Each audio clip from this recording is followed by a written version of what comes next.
Sadu lapas titis ngopengan dados dawuh pangandika saking danipun Bapak Usama utawi Mbah Mudin sinaosa tesih neng pendek dadi Mudin nggih arapaning Mbah biasanipun ngaten. Juga Toto salajengipun puniki wong pinampi tokoh ringgit saking danipun Bapak Sugiyanto kadosipun Ki Anom Dijokangko Notanda dipilih pagelaran Primbit Purwo ing dalu mangke kawiwitan.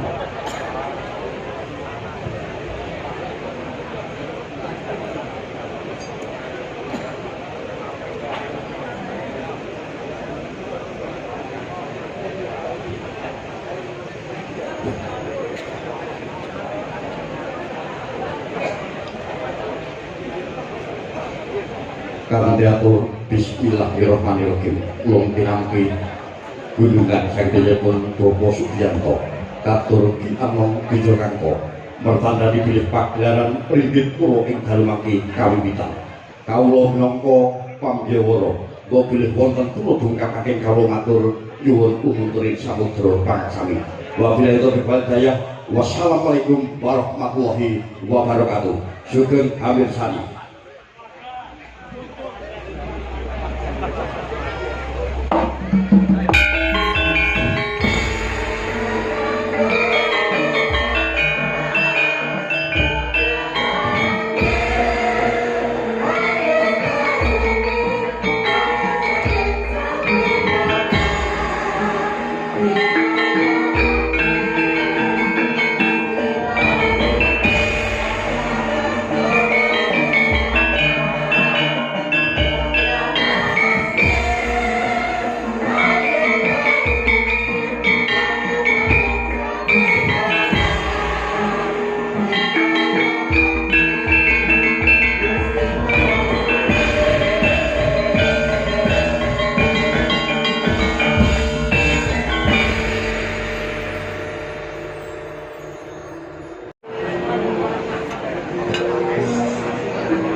sorote Dewan Pratangga Pati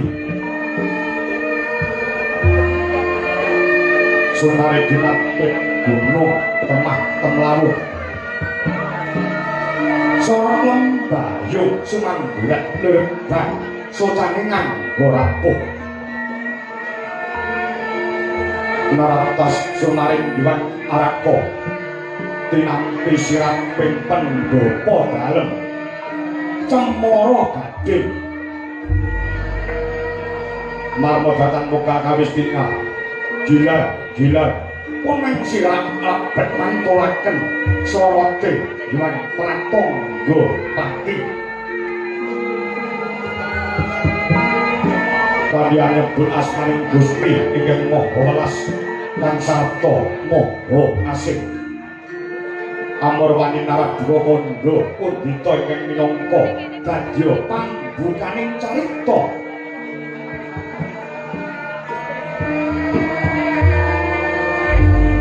lah menika tawanane gumlaring pratapan cemara gading ingkang mapan wonten ereng-erenging Ngaldaka utawa ereng-erenging gunung marmo datang mongka kamuntuk asri sesawangan ana ing pratapan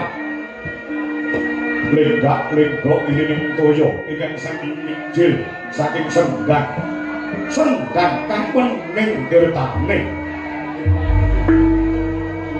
gertane pinara para playune binendung-bendung pinayong ileni sawah miyang patah galane para Narakisma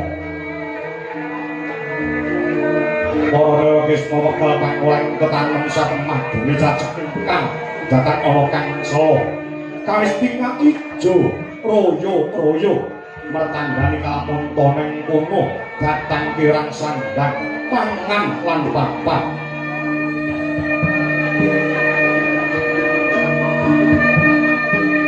lasinen bangkeng minangka dadi ketuangganing pertapan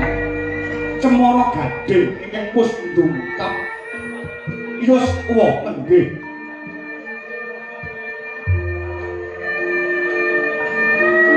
ingkang apa parap sang penemban Begawan Jayeng Sabda nadyan kawa sepuh paranggene tasah pinaringan bagas pewarasan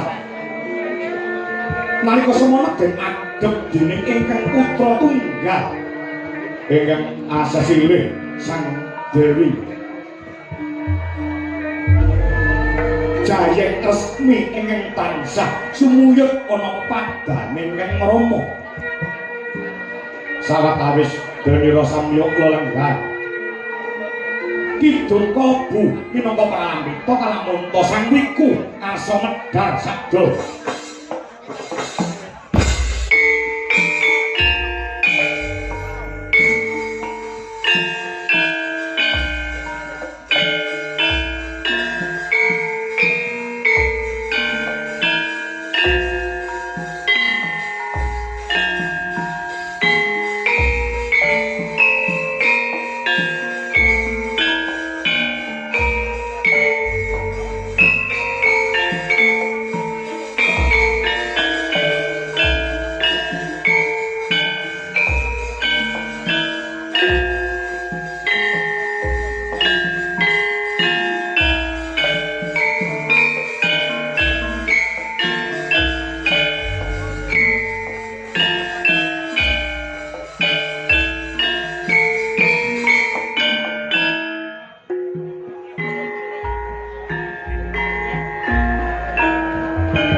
Iwan sembah lirik bulut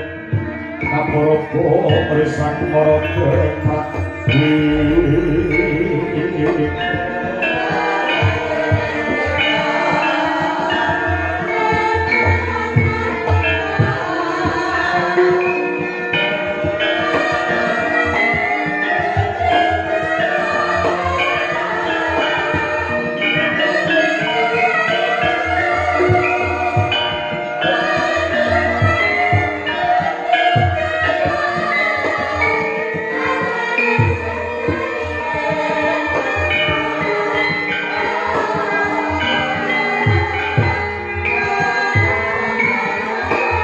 tangan sing kasih maweh buku salaku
anakku tunggal gendut Jayeng Resmi ana dawuh mopo bobo miji marang anakmu aku Jayeng Resmi ora lah upamit karo bapak ki mau basubuhan ta iki luhur kowe lagek mulih saka ngendi ya nduk Bapak nyuwun pangapura aku rada suwe nggon kuninggalake dalem kene ya mong ngestokake apa sing dadi kewajibaning anak menyang wong tuwa sawetara aku ora mulih mergo aku umbah-umbah ana ing tlaga umbah-umbah iya lah umbah-umbah ya umbah-umbah kok nganti saya ini kok suwi men wong nyatane 3 dina iki aku ora iso umbah-umbah mergo 3 dina iki udan gejek ora ana lerene wekasane umbane nganti tumpuk kaya gunung aku ki ngumbahi sandangan ora sandang aku niki yo sandangane Bapak Begawan Jayeng Sabdoga ngono ya Nduk iya Bapak yo ingkang ongkos pisan kowe tak derekake ngegungake rasa puja puji syukur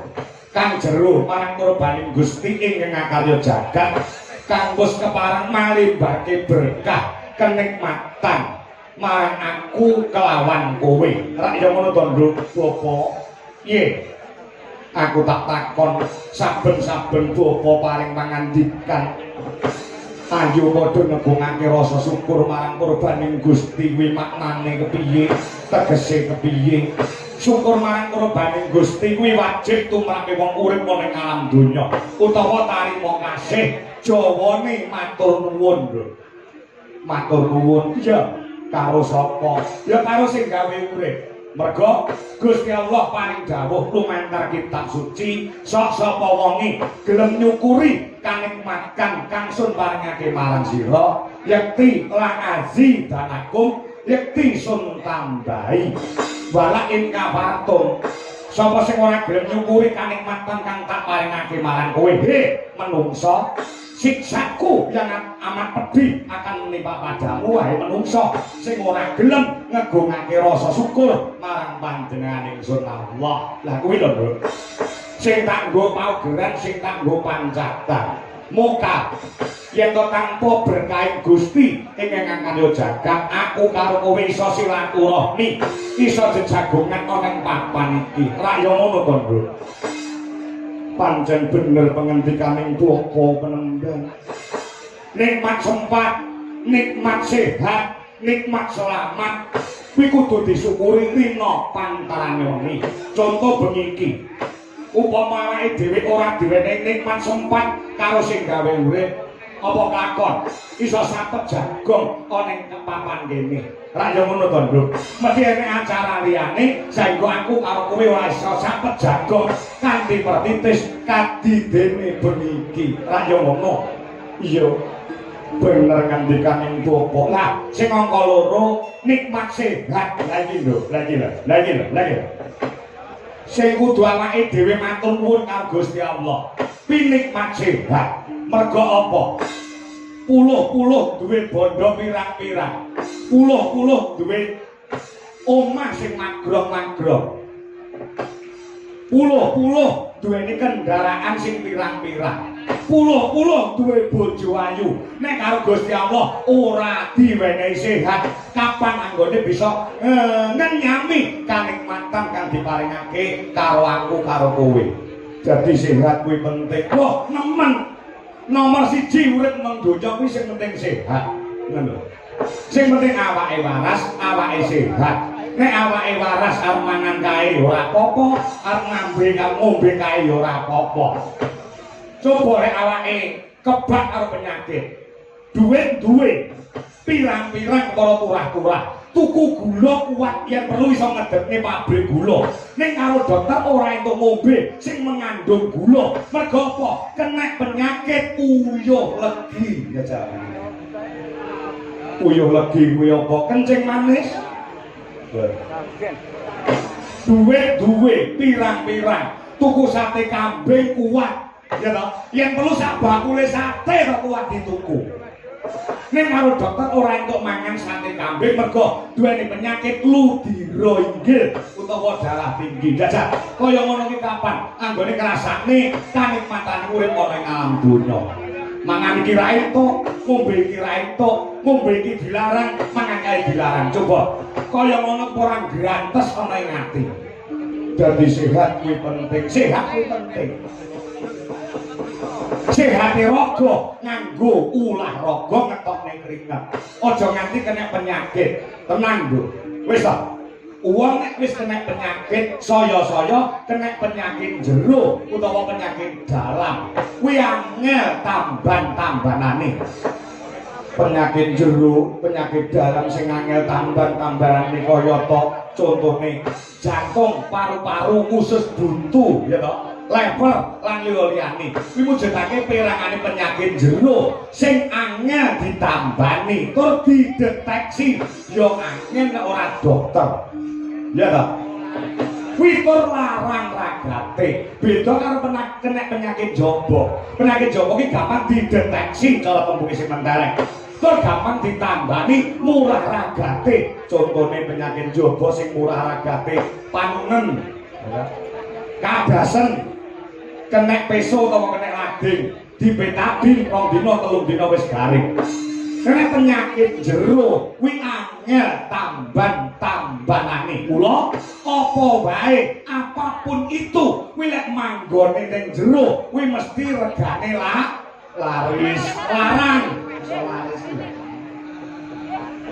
regane iki mesti larang apa wae to pokoke manggon ning jero kuwi mesti regane larang contone nggon gawean ya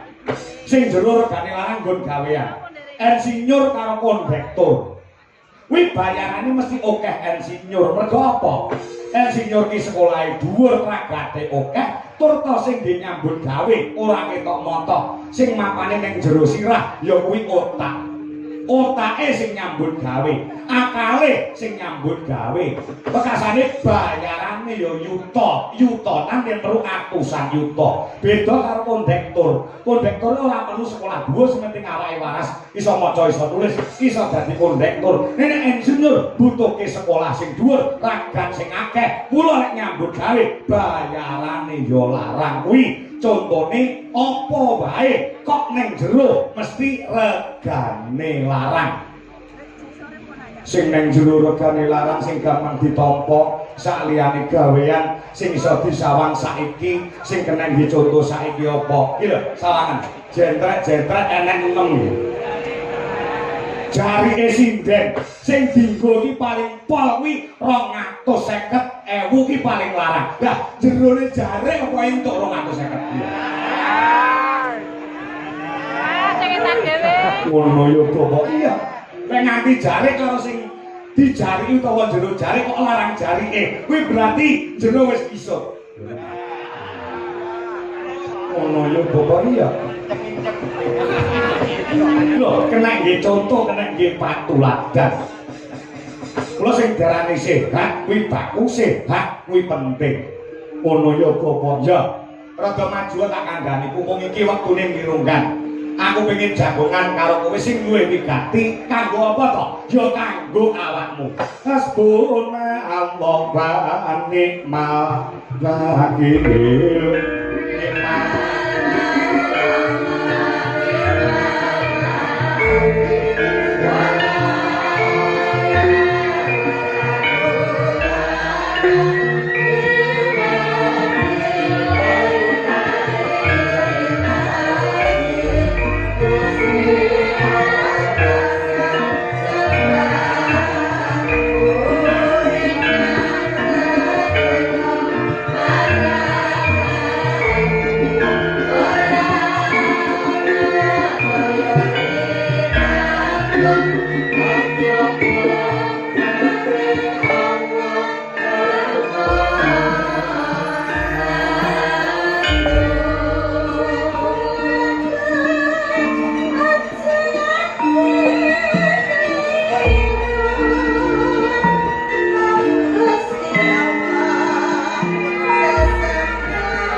balungane. Kaca-kaca sing ban itu jare anyar-anyar lah.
lek mau tuku rokok wis lah ora dikeki rokok karo bagian topitik jane wis dikeki ning kleru jeneng rokok Sampurna Sampurna mil dikeki penagol lah dene Sampurna mil iki dikeki penagol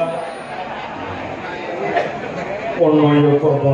aku ketek eleh tuku dhewe ya Nduk apa ana dawuhmu apa bobo aku wong tuamu aku bapakmu tutur uwur karo sembur kuwi wajibane wong tuwa merga wong tuwa kuwi duwe kewajiban yen to duwe anak anake wis lair kuwi menehi jeneng sing apik asma Kinarya Japa wis sepisanan lah sing sak banjure ya kuwi dewasake marang anak iya ta gedhekne kelawan anak sing angka sak banjure ya kuwi nyekolahne anak sak dhuwur-dhuwure kuwi wajibane wong tuwa lah sing pungkasan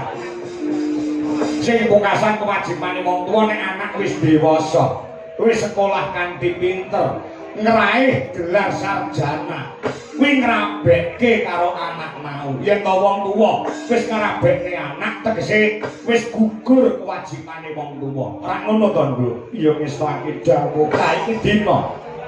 rumangsaku lehku dadi bapakmu nganti slendro rasaku aku nglairke kowe sing nglairke aku mbok iya mbokmu sing manak mbok bener sing manak mbokmu nek sing menek mbokmu aku nek ora mbokmu tak penek apa iso manak kowe wis tak gedhekke wis tak sekolahne kanthi pinter ya to wis gelar sarjana lah bapak kepengin tuntas kewajibane wong tuwa ya kuwi mala kramake utawa ngrabekne kowe Nduk Resmi umurmu saiki pira 24 ya wis punjul selawe mlaku adalah lho wong desa kaya dene ana ing pertapan Cemara Gading kene cah wedok iki nek umure liwat 22 kok urung rabi kuwi cakala mangsa dirasani karo tangga teparu ge lho kae rambak rabi-rabi kae perawan kasek lho umur kowe iki wis suwidak lho umur kowe wis suwidak aku ndang kepengin duweni kerentek duweni gegayuhan dan duwe gawe mantu nglumpukne sanak kadang pamong mitra dulur adok, dulur cedak pengen tak nglumpukke wekasane aku ndang pengen mantu awakmu aku duwe kekarepan aku duweni sedya muga-muga awakku sing bagas waras aku iso nggendong putu sing tok lairke Brahmana rek mangosum yung ambreng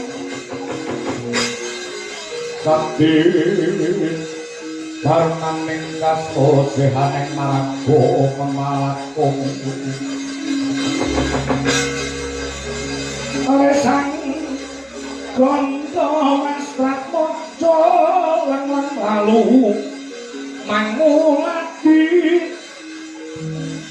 Surya mangrangsang maya Surya mangrangsang panjang umyun pamara wayang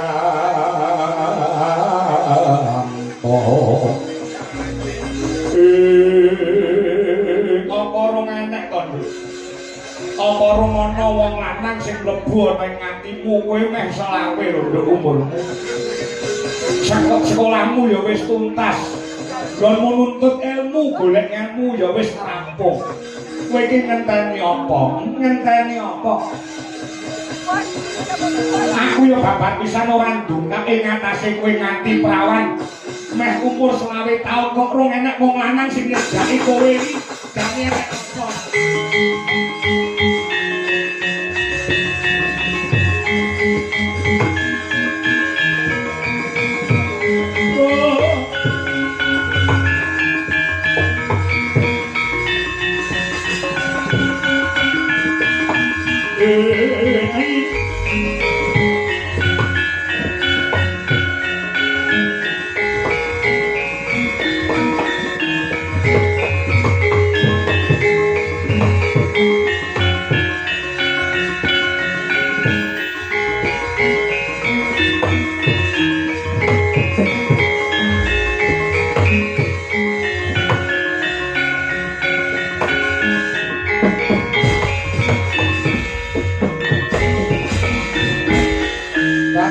matur miturut manut sumaran mring Gusti dene sidi miwang utama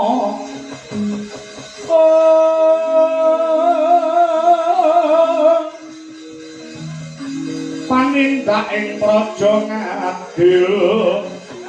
bejo dadi bendoro rinrepan mring proadi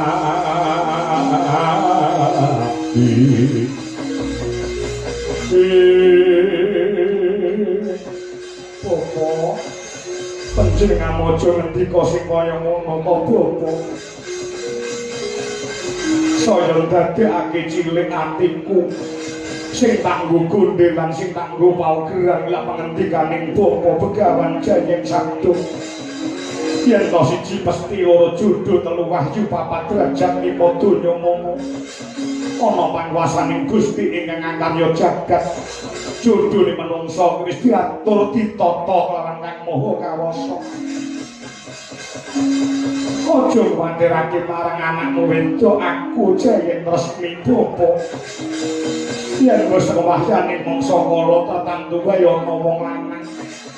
ingin bakal mengku kelawan anakmu aku iki orang dene ngono to wong bocah saiki lagi umur aja nek 20 18 19 taun wis gandeng renteng-renteng karo jalanan lah kok kowe meh umur 20 kok wong lanang tuwa jalanan sing dolan rene wae ora ono kowe iki ayu lho kowe iki ayu kowe nang desa kene iki diarani kembang desa nek diarani kembang desa iki tegese wong sak desa kuwi ayu dhewe kowe lah kanca-kancamu sekolah wis mondong anak siji mondong anak loro lah kok kowe sak yaene urung krentek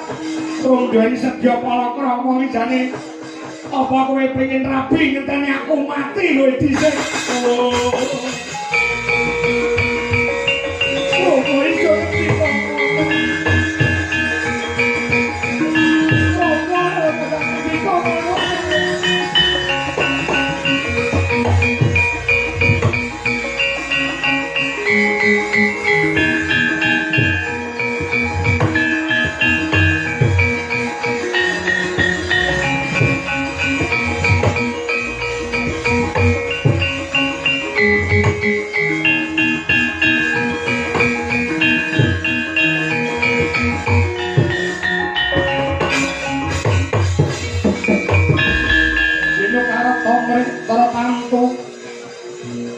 tantune utama titipan dadi panggodaning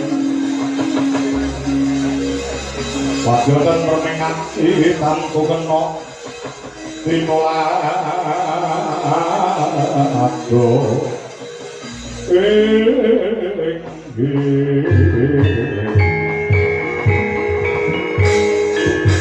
aku kali biasa ibu tua kerawan rumah terawan pemati